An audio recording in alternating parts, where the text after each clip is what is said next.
आयुर्वेद के क्रम में कल निद्रा का विषय आपके सामने रखा था। निद्रा का हमारे स्वास्थ्य पर बहुत प्रभाव पड़ता है। हम स्वस्थ रहते हैं या अस्वस्थ होते हैं यदि निद्रा ठीक ना हो।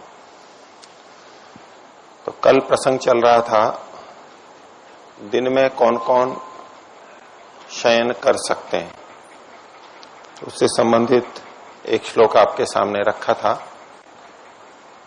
उसके आगे और जो बातें चरक संहिता में कही गई हैं और कौन व्यक्ति दिन में सो सकते हैं वो आगे देखते हैं। तो तृष्णातिसार शूलार्थः, तृष्णातिसार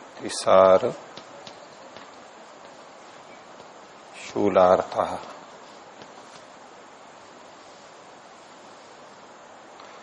आर्तः कहते हैं, आर्त कहते हैं पीड़ित को, यानी रोगी को, जो पीड़ित है। किस किस से? तृष्णा से।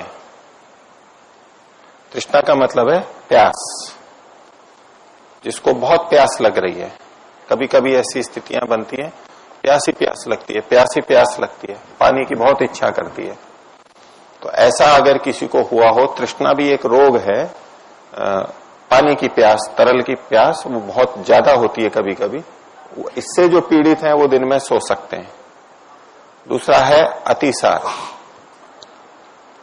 तो अतिसार का मतलब है अतिसरण होता है, बहुत अधिक गति होती है, यानी दस्तें लग जाती हैं किसी को, वो व्यक्ति भी दिन में सो सकते हैं। चिकित्सा आदि जो करनी है वो तो करेंगे ही, लेकिन बार बार शौच जाने से उनको थकान भी होती है और उसमें आराम की दृष्टि से वो सो सकते हैं, ऐसे रोगी। और तीसरा है शूल। शूल का मतलब है पीड़ा, दर्द होता हो, जिनके शरीर में दर्द हो रहा हो, किसी को कहीं होता है अधिक, किसी को कहीं होता है, ऐसी अलग अलग शारीरिक स्थितियां बन जाती हैं कभी। तो बहुत दर्द हो रहा हो, किसी भी कारण से हो रहा हो, तो ऐसे व्यक्ति भी दिन में सो सकते हैं।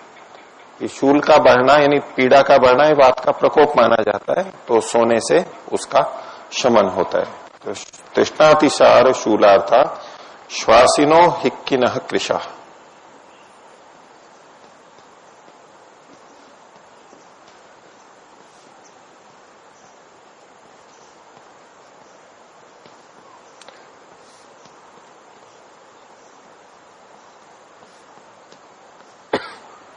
श्वासिना का मतलब है जिनको श्वास रोग होता है, सामान्यतः जिसको हम दमे का रोग बोलते हैं। सांस उखड़ती है, सांस लेने में परेशानी होती है, थोड़ा भी कार्य करते हैं तो सांस फूल जाती है, फिर सांस फूलती है तो निद्रा उनको रात को नहीं आती है, बार बार टूटती रहती है, और बहुत बल लगा के उनको सांस खींचना पड़ता है अंदर, नहीं तो जाता नहीं है उनको, उससे उनको थकान बहुत होती है। ऐसे व्यक्ति भी दिन में सो सकते हैं। और हिक्किना कहते हैं, हिक्का कहते हैं हिचकी को। तो बार बार किसी को हिचकी आती है, रोग हो जाता है हिचकी का, लगातार हिचकी आती है, तो हिचकी आने में पूरा खिंचाव होता है पेट का, छाती का, गले का, और थक जाता है व्यक्ति। ज्यादा अगर हिचकी आती रहे, कईयों को वो हिचकी लगातार घंटों तक चलती है, दिनों तक भी चलती है, वो हिक्का रोग हो जाता है उनको, बहुत हिचकी आती है। ऐसे व्यक्ति भी दिन में सो सकते हैं। और कृशाह, कृश का मतलब है जो दुबले पतले लोग हैं, वो भी दिन में सो सकते हैं, कमजोर हैं, दुबले पतले हैं। फिर कहा पतिता भी हतोन्मत्ता।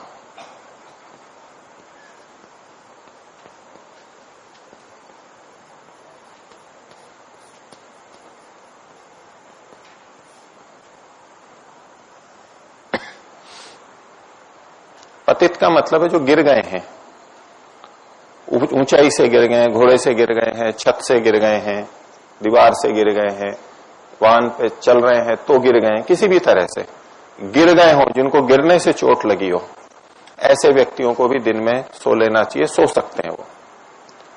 और अभिहत का मतलब है पीड़ित हुए हुए, तो दोनों तरह से करते हैं, जो ऊपर से गिरने से जो पीड़ित हो गए हैं, अथवा अभिहत किसी को पीटा गया हो, झगड़ा हो गया, उसमें पिटाई हो गई है डंडे से, मुक्के से, और भी किसी तरह से कहीं ऐसे दंगे में फंस गए हैं, पुलिस वालों ने पीटा है, कैसे भी, लेकिन जो पीड़ित हो गया हो दंड से, कैसे भी पीटा गया हो, वो भी दिन में सो सकता है।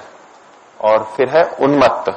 उन्मत्त एक मानसिक स्थिति है, जिनको थोड़ा पागलपन कह सकते हैं, ऐसे व्यक्ति भी दिन में सो सकते हैं, उनको सोने देना चाहिए। क्लांता यान प्रजागरई। क्लांत मतलब थके हुए हैं जो, और यान प्रजागरई,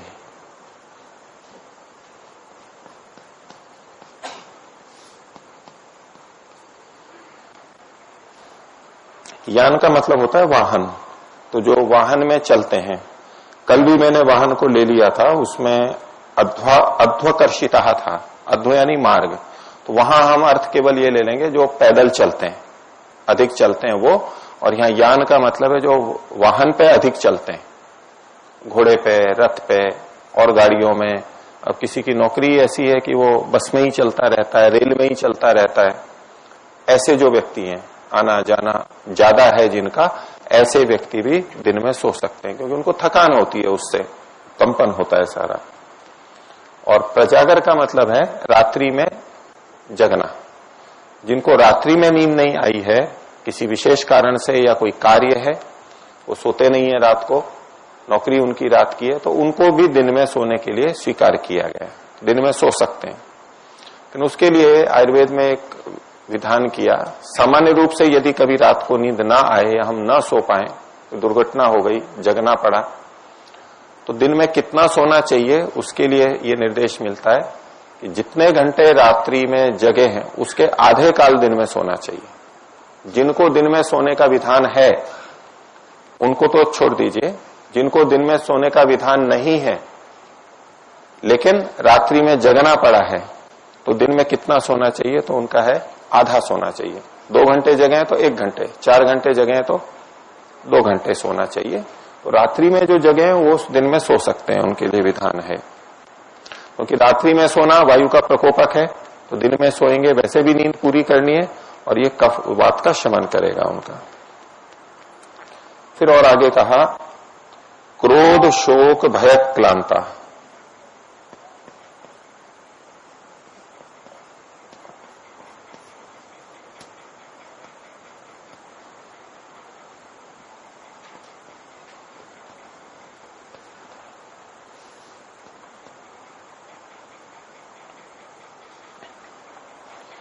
जीवन में कई बार होता है ऐसा, बहुत क्रोध आ गया, स्थितियां बन गई हैं जिनको ज्यादा क्रोध आता है, तो किसी कारण से बहुत क्रोध आ रहा है उसको, तो क्रोध से जो क्लांत हो गया है, थक गया है। श्रांत और क्लांत 2 शब्द आते हैं वैसे। एक तो शारीरिक थकान होती है उसको श्रांत बोलते हैं, और जो मानसिक होती है उसको क्लांत बोलते हैं। शारीरिक को भी क्लांत कई बोल देते हैं, यहां विशेष रूप से ये मानसिक है, यहां भी क्लांत है। तो यात्रा या रात्रि में जगने में यान से मानसिक रूप से भी जो थक गए हैं, एक थकान होती है हमारी शरीर की, हम बहुत खेल लिए, बहुत कार्य किया, लेकिन मन से नहीं थके हुए हैं, उत्साह है, शरीर केवल थका हुआ है। और कभी कभी मन से हम थके हुए होते हैं, शरीर में थकान नहीं होती है, आराम से बैठे हैं, कोई कार्य भी नहीं है, लेकिन मन से बहुत थक गए हैं, तो मन से थकना होता है, उसको क्लांत के नाम से अधिक बोलते हैं, यहां इस संदर्भ में लेंगे। तो क्रोध से जो क्लांत हो गए हैं मानसिक रूप से भी, और जो क्रोध करेगा उसको शारीरिक रूप से भी थकान आती है। अधिक देर क्रोध करें, बार बार क्रोध करें तो थकान आती है हमारे को। क्रोध कम होता है या नहीं होता है तो नहीं थकते हैं या कम थकते हैं। तो ऐसे व्यक्ति को भी दिन में सो लेना चाहिए, इससे उसका वात का शमन होगा, क्योंकि क्रोध से भी पित्त भी बढ़ता है और थकान भी आती है, वो वात भी बढ़ती है। दूसरा है शोक।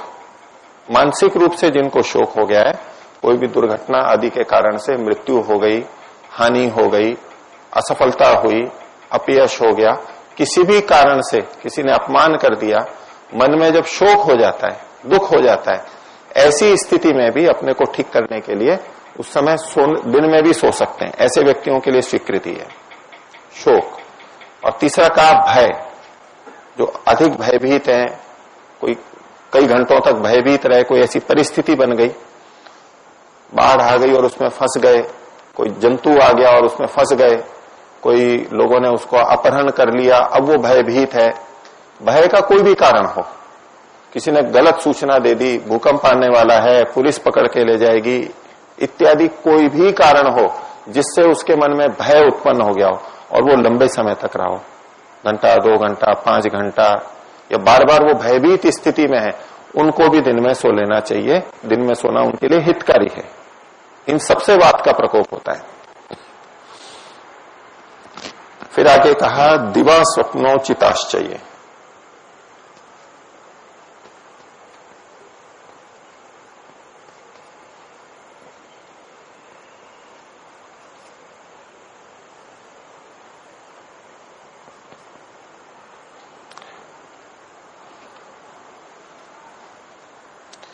जिनको दिन में सोना अनुकूल पड़ गया है, आदत जिनकी हो गई है, अभी पीछे किसी में नहीं आए होंगे तो इसमें तो आ ही जाएंगे। भाई कोई कारण हम कहने लगे ना तो आप ऐसे हो ना ऐसे हो ना ऐसे हो, फिर क्यों दिन में सोते हो। तो एक ये भी इन्होंने कारण बताया, दिवा स्वप्न जिनको उचित हो गया है, अनुकूल हो गया है, आदत हो जाती है। कई देशों में, कई प्रांतों में, स्थानों में आदत होती है लोगों की, सभी सोते हैं, व्यापक रूप से सोते हैं, थोड़ी देर सोते हैं, परंपराएं ऐसी होती हैं, पीढ़ियों से वो सोते हैं, बचपन से वो कुछ देर दिन में सोते हैं, ऐसी आदत होती है।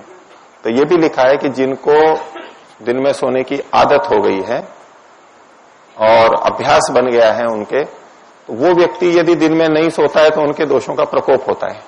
वो उनको उचित हो चुका है, अनुकूल हो चुका है, सात्म्य हो चुका है, उनका पूरा तंत्र वैसा ही विकसित हो गया है।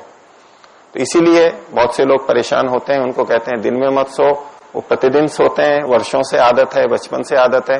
वो कहते हैं कि अगर मैं दिन में नहीं सोऊं तो सिर में दर्द हो जाता है, दिन में नहीं सोऊं तो फिर बाकी का आधा दिन सारा खराब हो जाता है, न पढ़ सकता, न काम कर सकता, बुद्धि काम नहीं करेगी, थकान रहेगी, ढीला ढीले रहेंगे। ये सारी बातें जो देखने में आती हैं, उसके संदर्भ में उन्होंने इसको भी स्वीकार कर लिया है। जिनको आदत हो गई है, लेकिन इसके लिए हमें प्रयत्न नहीं करना है कि भाई हम इसका सहारा लेकर के और दिन में इसको बहाना बना लें। जो समर्थ हैं, जो इससे निकल सकते हैं, उनको निकल जाना चाहिए। लेकिन फिर भी आदत है तो बहुत ज्यादा, आदत बदली भी जा सकती है, लेकिन बहुत ज्यादा उसको हम नहीं कर सकते। बदलेगी तो धीरे धीरे आदत बदलेगी, एकदम उसको निषेध करेंगे तो समस्या आने वाली है, उसको शरीर उसके अनुकूल नहीं बैठेगा।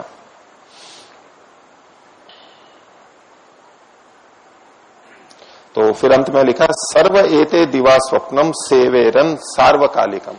ये सब लोग जो बताए हैं, इस दिन को में सोएं, और सार्वकालिकम का मतलब है सब समय में, सब ऋतुओं के अंदर। इनके लिए कोई प्रतिबंध नहीं है कि आप इस ऋतु में सोएं और इस ऋतु में ना सोएं, क्योंकि सामान्य व्यक्तियों के लिए आयुर्वेद के अंदर गर्मी की ऋतु में, ग्रीष्म ऋतु में सोने के लिए स्वीकृति दी है।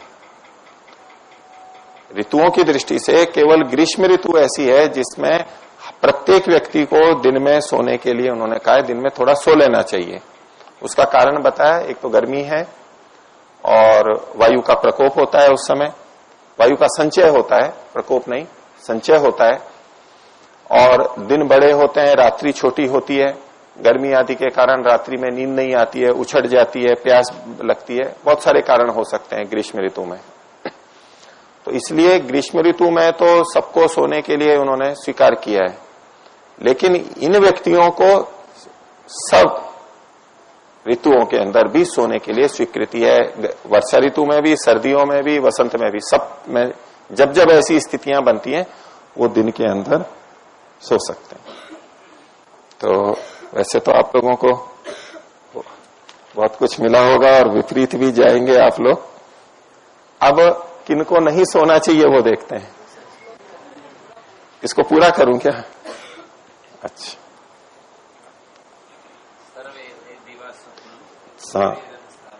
सर्व एते दिवा स्वप्नम, ये सारे लोग जो ऊपर गिनाए गए हैं, ये तीसरा श्लोक है, एक श्लोक कल हो गया था, तो पिछली 5 पंक्तियों में जिनको गिनाया गया, तो सर्व एते दिवा स्वप्नम,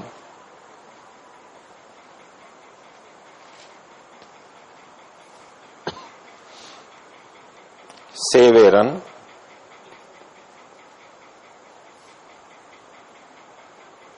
सार्वकालिकम।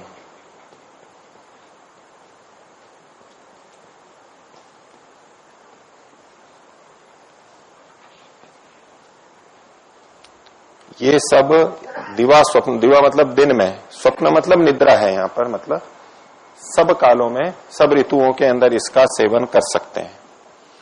यह एक प्रश्न, इस शब्द पर भी ध्यान देने की बात है। इसको दिवा स्वप्न, स्वप्न शब्द लिखा है। ऐसे हम अपनी क्या अवस्थाएं मानते हैं? एक तो जागृत अवस्था होती है, फिर स्वप्नावस्था होती है, फिर सुषुप्ति होती है यानी निद्रा, और चौथी समाधि की अवस्था। ये चार मानी जाती है। तो वहां हम निद्रा यानी सुषुप्ति और स्वप्न को अलग अलग मानते हैं। लेकिन आयुर्वेद में बहुत जगह पर निद्रा के लिए ही स्वप्न शब्द का प्रयोग किया गया है। यहां जो स्वप्न शब्द है ये निद्रा के लिए, ये सपने लेने के लिए नहीं है कि इन लोगों को सपने लेने चाहिए। और लोक में हम दिवा स्वप्न किसको बोलते हैं? जगते जगते जो सपने लेते हैं ना, ये बहुत दिवा स्वप्न लेता है, लोक में प्रचलित है ना। दिन में यानी जगते जगते जब हम सपने देखते हैं, भविष्य की कल्पना करते हैं, मेरे जीवन में ऐसा हो जाएगा, ऐसा हो जाएगा, उसको दिवा स्वप्न बोलते हैं। यह वो अर्थ नहीं है। दिवा मतलब दिन में और स्वप्न मतलब है निद्रा। और इसका कारण यह है, आज के वैज्ञानिक भी मानते हैं कि हम जब भी निद्रा लेते हैं उसमें बीच में सपने आते ही रहते हैं, सबको आते हैं। अच्छे बुरे हो सकते हैं, कम या अधिक हो सकते हैं, हमें याद रहे न रहे ये हो सकते हैं, भयोत्पादक हो सकते हैं, कैसे भी हो सकते हैं। लेकिन थोड़ी थोड़ी देर में गाढ़ निद्रा आती है, फिर स्वप्न आते हैं, फिर गाढ़ निद्रा आती है, फिर स्वप्न आते हैं, सबको होता है। तो उस दृष्टि से आप देखना चाहें तो हमारे पूर्वजों को इनको पता था कि जो गाढ़ निद्रा या सुषुप्ति होती है उसमें भी सपने तो रहते ही हैं, इसलिए उसका नाम ही स्वप्न रख दिया है। निद्रा को भी स्वप्न शब्द से किया जाता है, और जो स्वप्न है वो निद्रा में ही आते हैं, इसलिए उसको भी एक ही नाम से कहा गया। तो इतना हो गया। अब मैं आपको ये बताऊं कि किन किन को दिन में नहीं सोना चाहिए, वो भी लिखा हुआ है। उसका केवल एक श्लोक है, ये 3 श्लोकों में इतना विस्तार दिया है।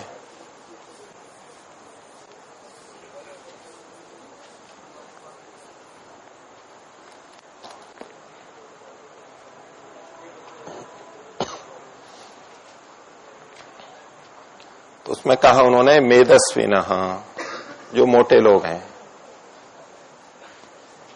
मेद कहते हैं चर्बी को, मोटे तौर पे चर्बी को मानिए, जिनमें चर्बी ज्यादा है, मोटे मोटे हैं, उनको मेदस्विनः। फिर कहा स्नेह नित्या,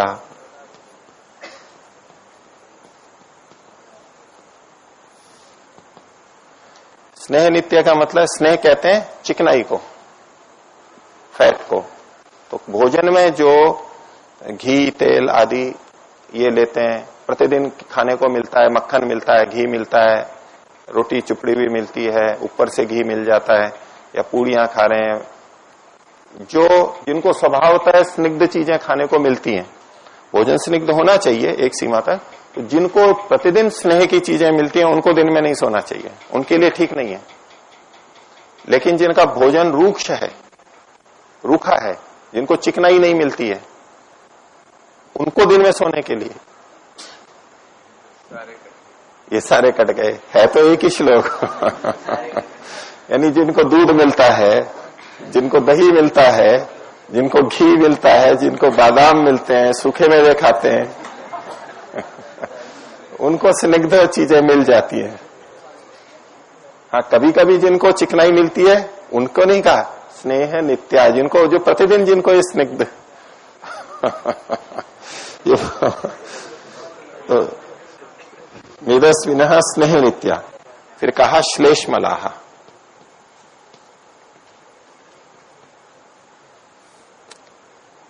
श्लेष्मा कहते हैं कफ को। वात पित्त कफ जो है, जो हम दोषों को देख रहे थे, तो कफ के लिए श्लेष्मा शब्द का भी प्रयोग होता है, वो चिकना चिकना होता है इस दृष्टि से। तो जो श्लेष्मला मतलब जिनमें कफ का प्रकोप रहता है, कफ आता है, यानी नाक से, मुख से, जिनको कफ अधिक निकलता है, ऐसे जो रोगी होते हैं उनके लिए जो श्लेष्मल है, कफ प्रकृति वाले हैं, कफ प्रकृति वाले हैं जिनमें कफ की वृद्धि हुई है, वे लोग श्लेष्मला तो मतलब कफ की प्रकृति वाले, और फिर आगे कहा श्लेष्म रोगिण।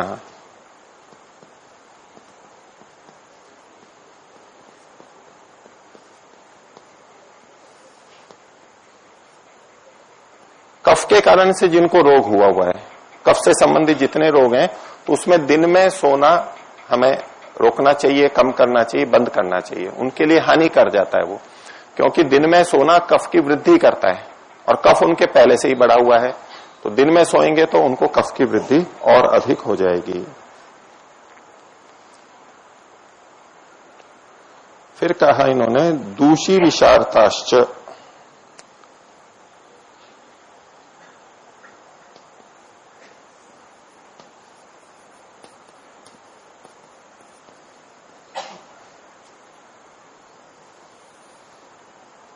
विष, किसी के शरीर में विष चला गया है, एक तो तीव्र प्रतिक्रिया होती है और विष गया, बहुत उल्टी दस्त हो गए इत्यादि। तो विष अगर शरीर में गया है तो उसको सोना नहीं चाहिए, नहीं तो विष और हानि कर जाता है। उसको जगा के रखते हैं, सांप काट जाता है तो भी जगा के रखते हैं, और कोई विष भी ले लिया है तो उसको सोने नहीं देते, जगा के रखते हैं।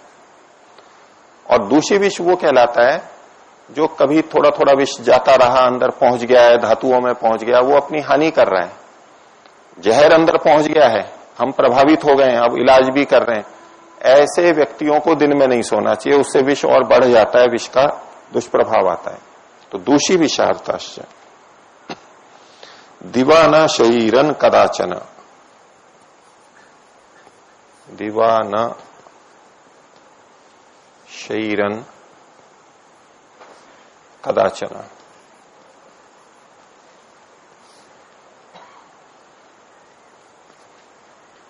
ऐसे व्यक्तियों को कभी भी दिन में नहीं सोना चाहिए, पूरी तरह निषेध कर रहे हैं, इनको कभी भी दिन में नहीं सोना चाहिए। ये जो व्यक्ति, तो जिनको सोना चाहिए और जिनको नहीं सोना चाहिए दोनों ही न्यायपूर्वक शास्त्र ने बता दिए हैं, अपने अपने हिसाब से हम इसमें चल सकते हैं। और दिन में सोने से कौन कौन से रोग होते हैं ये मैं फिर आपको कल बताऊंगा। चरक ने वो भी बहुत सारे रोग गिना रखे हैं, बहुत सारे रोग गिना रखे हैं कि दिन में सोने से ऐसे ऐसे रोग होते हैं। हम दिन में से यदि सो रहे हैं, हमारे में ऐसे रोग या रोग के लक्षण दिखाई दे रहे हैं, तो हम समझ सकते हैं कि दिन में सोना मेरे इस रोग का कारण है। तो कारण पता लगेगा और उससे हम बच भी सकते हैं। दिन में सोना बंद कर देंगे तो उस तरह के रोग हमारे दूर होंगे। तो आज जो विषय रखा या कल था, आप में से कोई पूछना चाहे तो कुछ।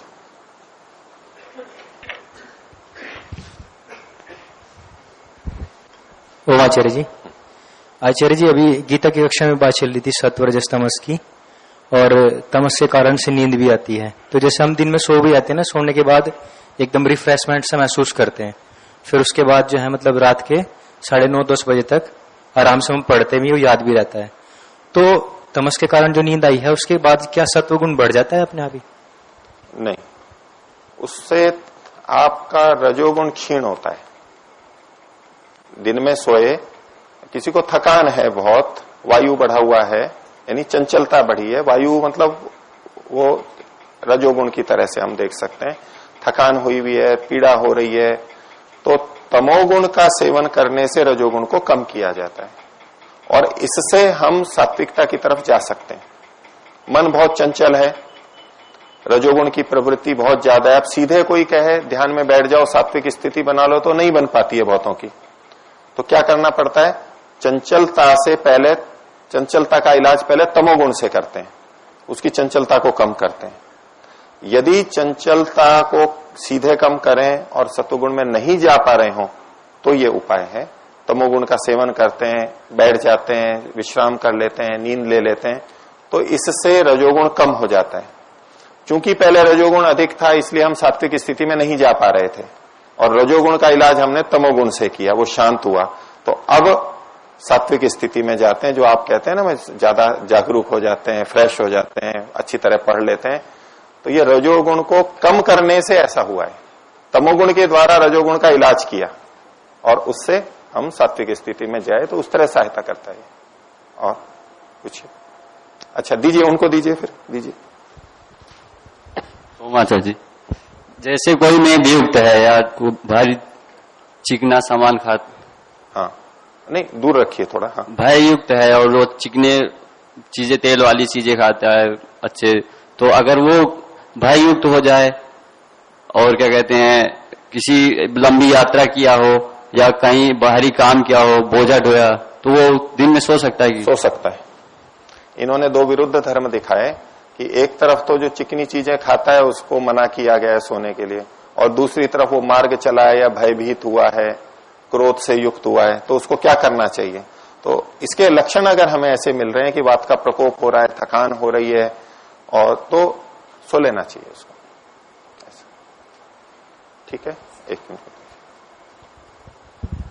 ओम गुरुजी, ये शंख प्रक्षालन वालों को दिन में सोना निषेध क्यों है?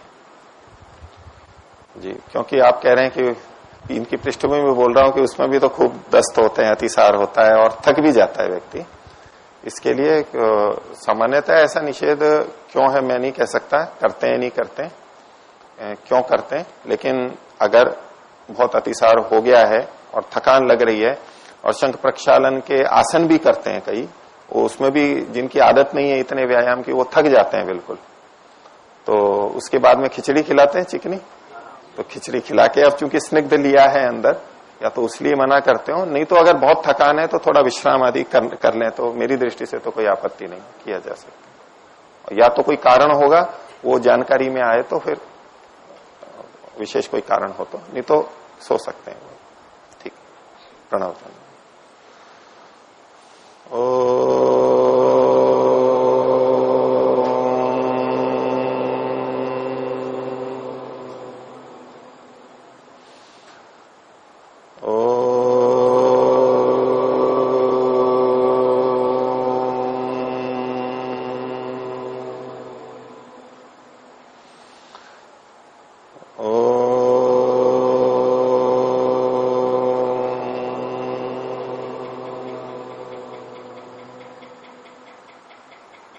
सभी को सादर अभिवादन।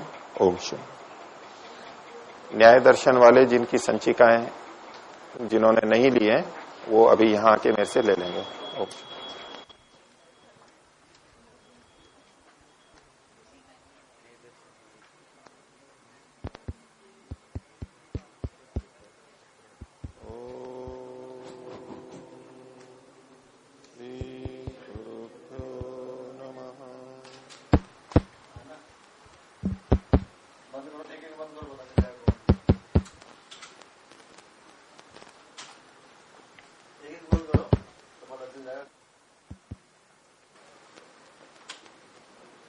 अभी कैसे कर दिया? गुरु जी का कौन सा है ये?